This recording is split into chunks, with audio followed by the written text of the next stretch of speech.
O Observatório da Imprensa está de volta e hoje tem uma edição especial, um assunto secreto, onde estamos exibindo uma entrevista feita em Washington com o ex-presidente da Federal Communication Commission, Red Hunt. No entanto, abrimos esse bloco falando de Brasil, já que Hunt foi consultor da Anatel, Agência Nacional de Telecomunicações. You probably know FCCs in other countries. I mean, how countries... In 1998 and 1999, I spent many months in Brazil working for Anatel. Oh, so you know even about Brazil, which is very interesting. But countries like in Latin America in general, the big companies who own televisions and radio stations, they don't like any kind of regulation. Should it be this way? Should they be regulated? Should they not be regulated? How do you see it? Well, very, very generally, in Latin American countries, I think the problem is that in most of these countries, the regulatory history has been the same as the regulatory history of the United States in the 1930s. Namely, let's have a few monopolies, and let's have a regulator that, frankly, isn't very powerful. Right. And those few monopolies in television and communications gain immense power in the economy, and they gain immense political power. So in 1998 and 1999, when I was working for Anatel, that was the problem that we were trying to solve, how to introduce new competition and new investment in the wireless sector in Brazil. And frankly, Anatel has done a really good job over the last decade, and if you're in Brazil, you can see the results, which are fantastic growth and dropping prices for communications for the last 10 years. But not in the broadcast. Broadcast has been a different story. A different story, but the wireless story has been a very positive story, and I didn't play a huge role, but I was there, and I think they have every reason to be proud of what they did. That's the same. Were you there as a consultant? Yes, that's right. And that's the same thing that every Latin American country should be trying to replicate. And right now, Mexico is on the verge of taking a crack at that. Do you think regulation is against free enterprise and freedom of expression? Well, that's certainly what people who are in the business say, but if you're starting a company, your feeling is the regulator is where I need to go to get a chance to compete. Vinícius, eu acho que o Hunt tocou aqui num ponto crucial, não é, para trazer o assunto para a nossa realidade. Quer dizer, os competidores precisam de proteção, porque senão eles não podem competir.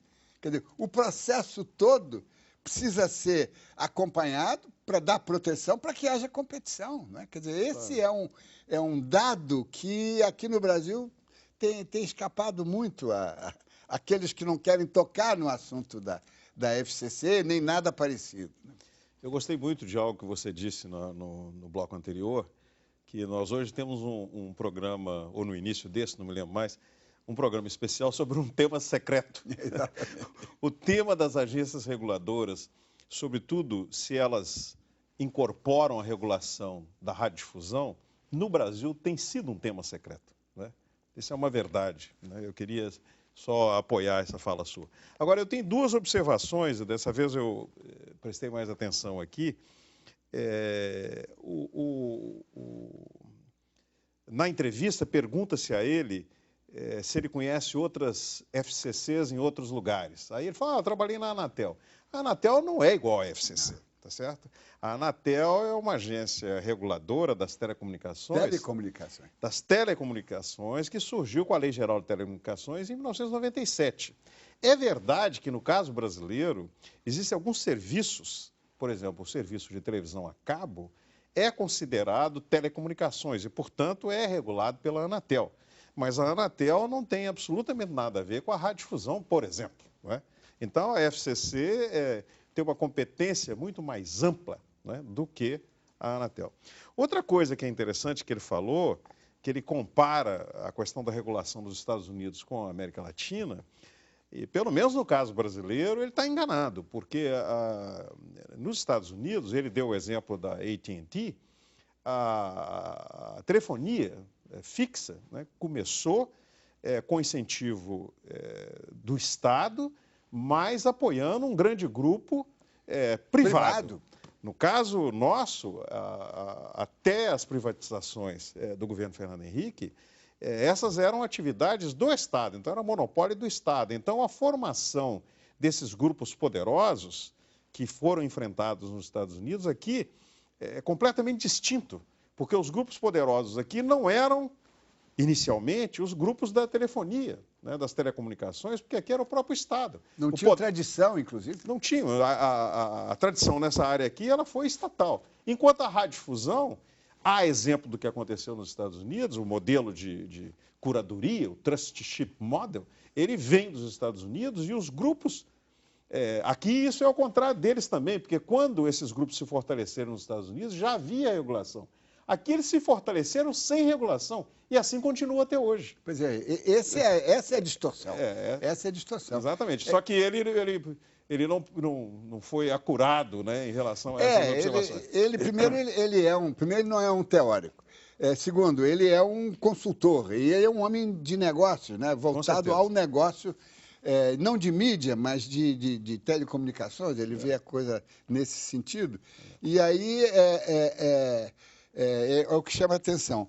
Mas, em outro ponto importante da entrevista, Lucas Mendes questionou o ex-presidente da FCC sobre o futuro da mídia impressa americana e dos grandes grupos midiáticos. The print, which is not the FCC concern, Right. is really in bad shape. That's The right. old media is... many newspapers have closed. Now, there is the small papers in the communities that apparently have a very important role here. And some congressmen, I think, suggested that they should be, those who are not doing well should be helped by giving them a non-profit status or some sort of... are you aware of that? Is it feasible? I am. I think it's a fine idea. I don't think it will do much. I think that the reality of print on paper as an important medium, the reality is that's not really true anymore. Not worth to be saved. It's not that no one will ever put ink on paper. They will. But no one will ever get a really big audience for ink on paper ever again. So the question of cross ownership is finished. It's irrelevant because nobody in the virtual world wants to own the ink on paper business.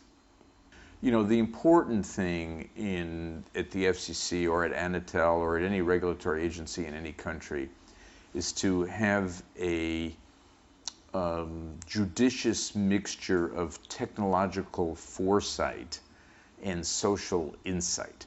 In other words, in terms of insight, what's really the problem in the society or the economy, and how can you help?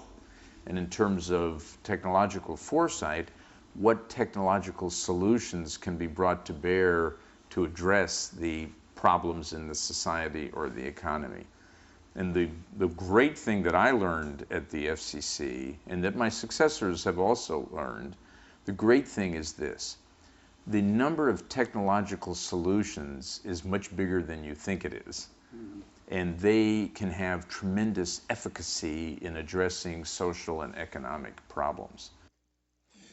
Vinícius, acho que aqui tem um espaço para você entrar e fazer uma goleada, né? Sobretudo quando ele diz que o problema da propriedade cruzada nos Estados Unidos não é mais importante, porque ninguém quer investir em papel impresso e logo o assunto tornou-se irrelevante. O que você acha? Eu tenho a impressão de que ele pisou na bola, né?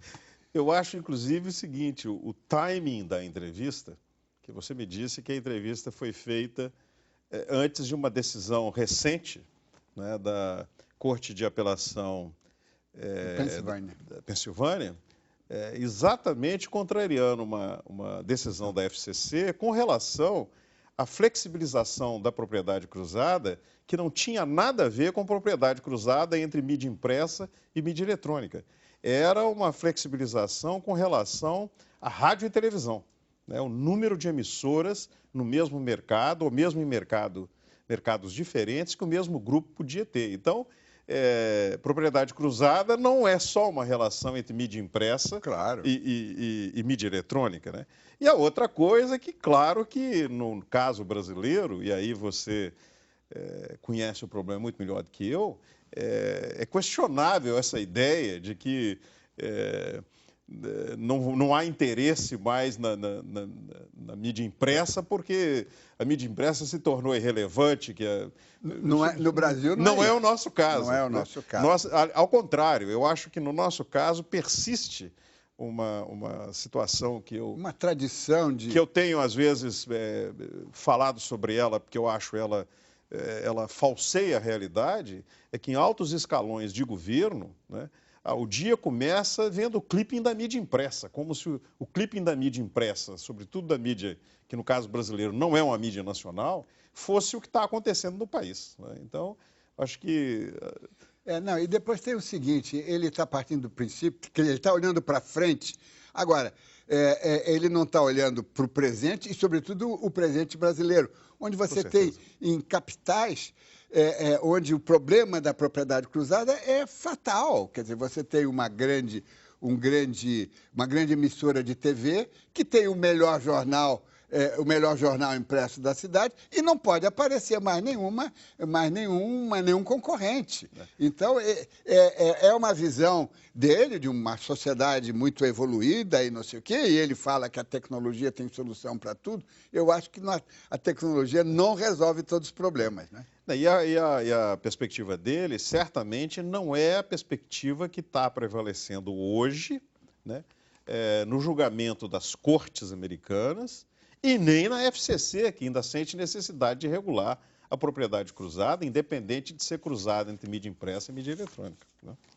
Quer dizer, temos aí um caminho longo, e por isso que é importante esse debate. Quer dizer, isso não quer dizer que ele seja mal informado, ele tem uma visão particular, não é? Foi um dos presidentes da FCC, existem outros, não é? Agora, ele já teve posições mais, digamos, mais à esquerda, não é? Ele já deu entrevistas sobre a questão da regulação, condenando, digamos, os grupos de direita. Vamos ver essa entrevista aí. A desregulação é um sonho da direita, não é? Como é que você vê esse...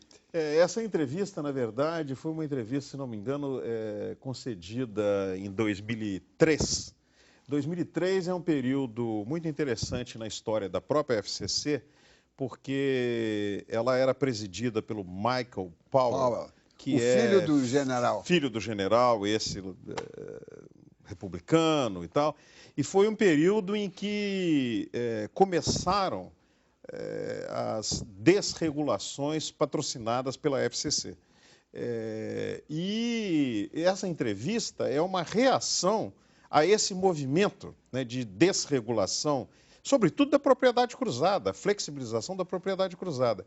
E nessa época, o Reed Hundt pensava diferente, né? Claro. Porque ele identifica um conflito entre a desregulação do mercado e o papel da FCC, e nisso ele está correto, porque nem sempre a eficiência econômica é o critério que deve prevalecer quando se trata de regulação da mídia, né? No caso brasileiro, isso fica muito evidente quando decisões do CAD são tomadas com base na eficiência econômica e ignoram a norma constitucional que impede oligopólio e monopólio. Claro. A entrevista dele é em torno disso. Tem isso. Vamos ao intervalo e voltamos já.